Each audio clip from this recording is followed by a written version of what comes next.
नमस्कार मित्रांनो, टेक्निकल ज्ञान आणि नवीन अपडेट या चॅनलवरती तुमचे स्वागत आहे। मित्रांनो, आज आपण आपल्या या व्हिडिओमध्ये बघणार आहोत सवलत धारकांचा प्रवास एसटीची दणक्यात कमाई काय असणार। चला तर जाणून घेऊया आपल्या या व्हिडिओच्या माध्यमातून। मित्रांनो, तिकिटात सवलतीचा लाभ घेत महिन्याभरात 9,24,23,314 नागरिकांनी लालपरीतून प्रवास केला आहे।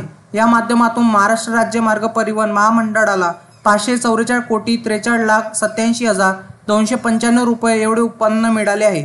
उन्हाळ्यातील सुट्ट्या आणि लग्नसराईमुळे मे महिन्यात सवलतधारक प्रवाशांची संख्या वाढीचा फायदा महामंडळाला मिळाला आहे। महाराष्ट्र राज्य मार्ग परिवहन महामंडळाद्वारे विविध सामाजिक घटकांना सवलतीत प्रवासाची मुभा देण्यात आली आहे। महिला, ज्येष्ठ नागरिक, अमृत ज्येष्ठ नागरिक, विद्यार्थी, पुरस्कार्थी, रुग्ण आदी 33 घटकांचा यामध्ये समावेश आहे। महिलांना महिला सन्मान योजनेअंतर्गत तर ज्येष्ठ नागरिकांना ज्येष्ठ नागरिक सवलत योजनेअंतर्गत सर्व प्रकारच्या बसेसमध्ये प्रवासात 50% ते 100% सवलत दिलेली आहे। अमृत ज्येष्ठ नागरिक योजनेअंतर्गत वयाची 75 वर्ष गाठलेल्या नागरिकांना मोफत प्रवास आहे। विद्यार्थी आणि विद्यार्थ्यांसाठी प्रवास सवलतीची वेगवेगळी टक्केवारी आहे। शिवाय काही योजनांतर्गत 100% मोफत प्रवास आहे। मित्रांनो, या योजनेचा लाभ घेणारे प्रवासी नियमित असले तरी उन्हाळ्याच्या सुट्ट्या आणि लग्नसराईत ही संख्या वाढत असल्याचे दिसून येते।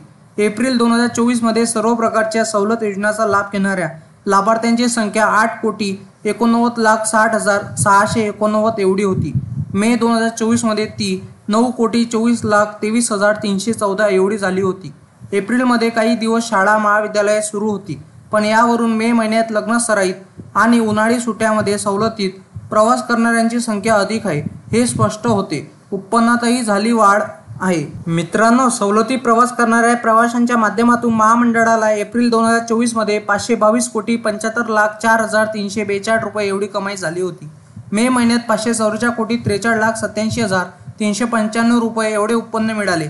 विशेष म्हणजे शाळा महाविद्यालयांना मे महिन्यात सुट्ट्या होत्या तरी 341 कोटीची उधारी सवलतीच्या रकमेची प्रतिपूर्ती शासनाकडून महामंडळाला केली जाते। अर्थातच शासनाकडे ही उधारी असते। महिलांना प्रवास भाड्यात 50% सवलत देण्यात येते। 100 रुपये तिकीट असल्यास एसटी तात्काळ 50 रुपये वसूल करते। उर्वरित 50 रुपये शासनाकडून मिळतात।